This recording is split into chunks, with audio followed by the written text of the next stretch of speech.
Right, I can start again. Courtney is a neurodivergent writer, artist, tiger lover, charmed fan, and advocate for others. She's a published poet, featured in two anthologies, Our Time and Space by Writing East Midlands and Sisterhood by Sisterhood Festival Bradford. She also features in Sharena Lee Satti's latest book, Shhhhh. She's performed at the Celebration of Creatives in 2022 and at festivals such as Kettfest and also at AGMS for local charities supporting young people that are autistic and also with mental health problems.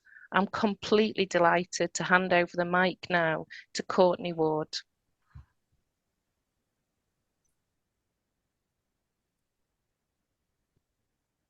Can you all hear me, yeah? Yeah? Okay. Yeah. Yeah, okay. Thank you. Tick, tock, tick, tock, tick, tock. Do you hear that? Do I hear that? That echo of a voice from the back of the crowd trying to put me down, back into their cage of theirs. As I am on this journey, growing, learning, loving myself a little more and letting down slowly the mask, slowly. Stop number one. This first poem is actually published in the Writing East Midlands anthology, and it's about me wondering if people will love me because I am different and I'm unique and I'm just me. So this is called Will You Love Me? Will you love me despite the perception you have on me? While I stand in your back garden, just staring at you with my fist clenched and my jaw tight like a tiger.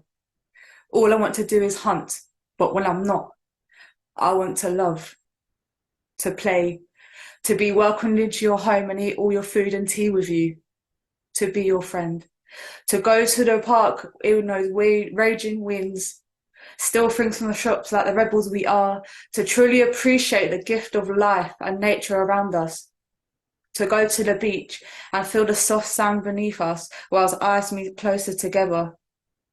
As I stand here in your back garden, fist clenched, jaw tight, red stripes licking from my face and dirt from the fight, all I want to do is change the perspective of society that we are not scary, we're just wired differently. Will you still love me then? Stop number two. I would say I'm currently in a place where I'm lowering the mask in front of the right people to show my authentic self, and that I shouldn't have to change because of other people. And my whole life I've had to suppress myself, and I'm not doing it anymore, and I can't do it anymore. So I should just let my truth out, right? And this is called Let It Out. Pull that face, let it out. Show your light and always bright. Meltdowns and overloads happen. Senses take over. That's how my brain works. I ain't hiding it no more. I keep pushing through, sticking that tongue out, making those sounds that send waves and moving like there's no end. Let me tell you something, darling. I ain't gonna stop. I'm slowly starting to understand that I'm just me, and starting to not give a damn about what other people think. Stop number three. This poem was based on a prompt of I Became, and this is a 45-word piece about how far I've come. And I think this poem says everything that I want to say in 45 words. So this is called I Became. I have become what they don't want me to be. Strong, powerful, voiceful, more aware of my being.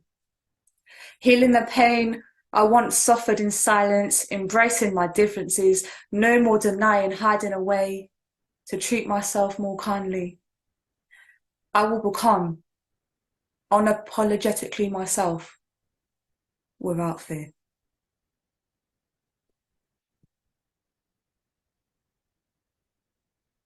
Stop number 4. This poem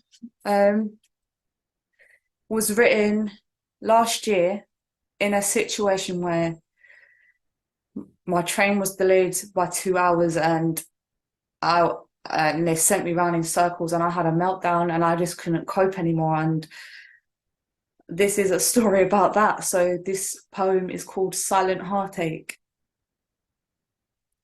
You're late. All over again.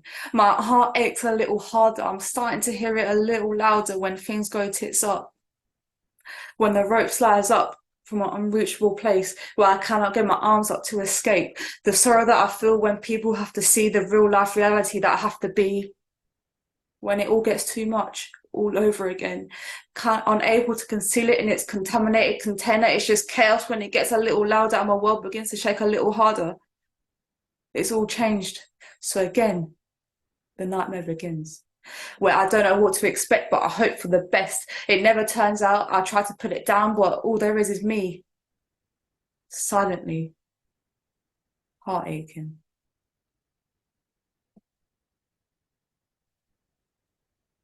Stop number 5.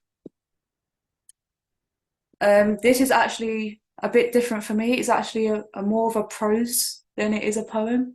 And obviously, it's a story you've been waiting for, and it's based with the tiger. It's based on the tiger story. The sunset was disappearing and darkness drawing in. I somehow couldn't make it out of the strange part of the woods yet. It was very scary. All I want to do is make it home, not some alternative route. My heart racing, sweating, my body temperature rising despite it being cool out here. I turn around and suddenly, my best friend had gone. Alina! I shout. Alina! No answer. Just waves of echoes into the distance. Did she make her way back? Is she lost? Is this a dream? I start questioning myself as I walk around the trees, uncertain. Suddenly my hands begin to shake to help me cope. I wish my tigers were here to help me out. I start to panic. I wonder if I'll make it out just fine. I fall against the tree. I fall against the tree. Almost in tears, and sit on a root and start breathing. Just breathing.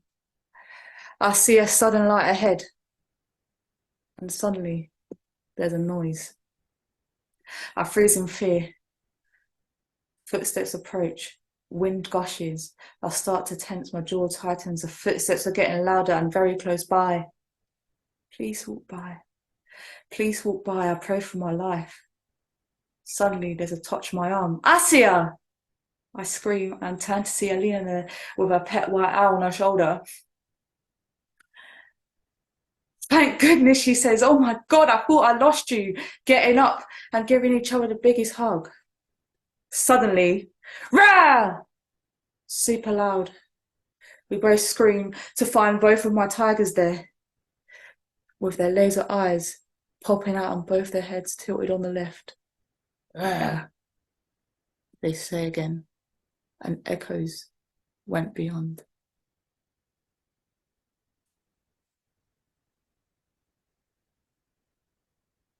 Stop number 6. A witchcraft-inspired poem, which I would say is a reality of my experiences that I've experienced as a neurodivergent and trauma survivor. The only trigger warning to this, I would say, is it mentions death. But other than that, there's nothing else in relation to that. And this is called At the Stake. Watch me die, watch me burn, that's what you do best, just watch and stare. As I shatter into a trillion pieces of glass, my heart breaks into a million water particles. My soul drops like a lost, darkened shadow that evaporates into poison that hardens my heart but fills yours with guilt and shame. Watch me die. Watch me burn. That's all you know. That's all you know. You're trained to stay and lay. As I self-destruct into waves, my brain colliding like a grade 8 earthquake, envisioning that it'll all change and create a volcanic eruption that sends me into flames, like a vanquish, done on purpose, done by you, just because you couldn't handle a little different, so you just watch me die, watch me burn, make you look crazy so it makes you look good, feed your ego, as I lose with my faith in this magic that I once called mine. As I stand on this stake, flames make this pain, excruciating pain, deeply into my skin. As you watch me die, watch me burn, while wings fly, when my soul eventually gets tired of fighting the good fight.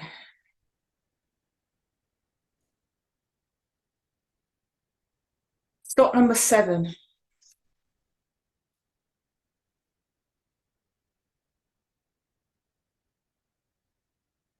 To my 18-year-old me.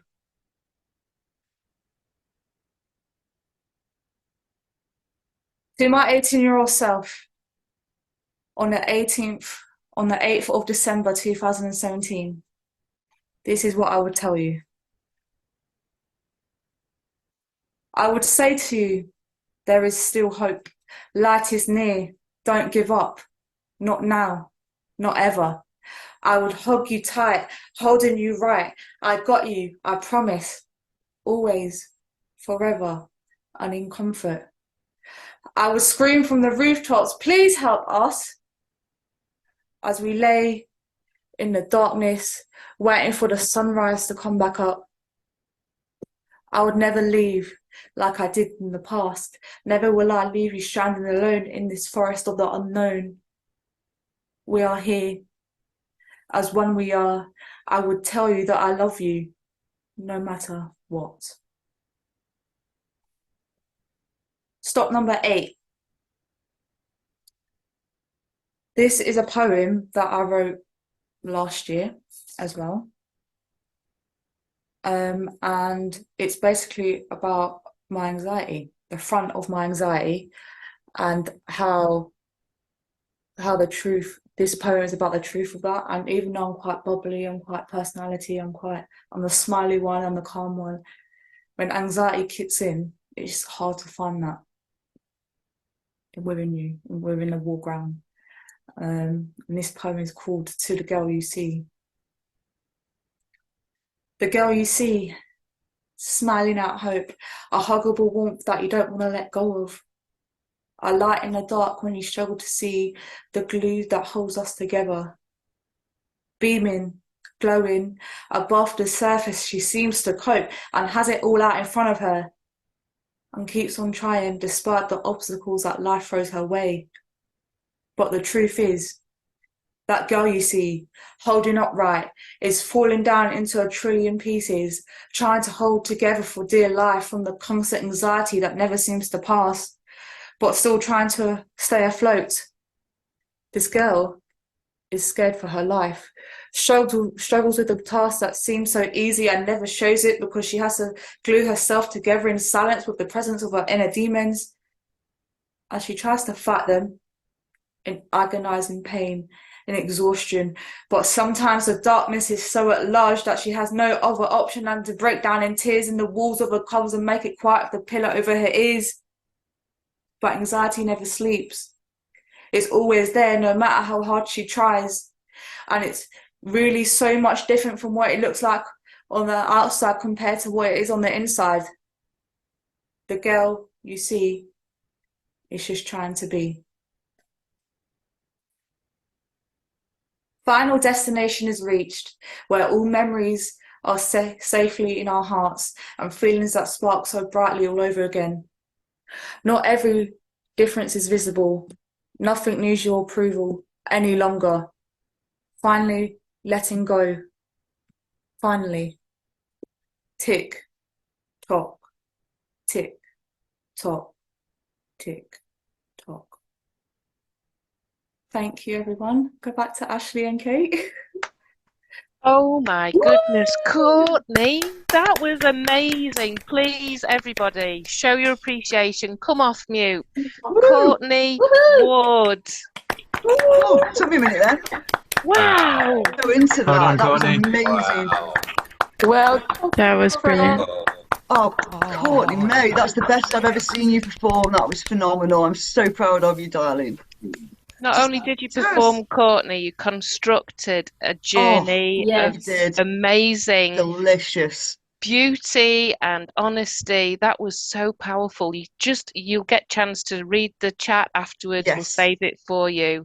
Yeah. Tremendous. Well done. Yeah. Well done. We'll send it with your recording as well. So, Perform that Can I so say well. something really quickly? Yeah. yeah, Of course. As you probably know, I haven't been I haven't been on the scene for a while. And when Charlotte messaged me about her being her chosen one to come here, I just kind of felt like that lit up my Christmas, because I was like, I'm gonna get through Christmas. I'm gonna come here. I'm gonna be 100% myself, because if I'm not 100% myself, people are not seeing, the journey and the truth and the part of me that I finally had the courage after a year and a half of performing. By the way, it's only now that I've gone, okay, I want to be my real self. So it means a lot to be here. So thank you for everything. So proud of you, mate. Oh, that's Honestly, beautiful. Courtney, thank you so much. Yeah, Oh, you're amazing. phenomenal. What a Brilliant. start to your 2024. That's super, super brilliant. I love it. I love it. Well, folks, we've got a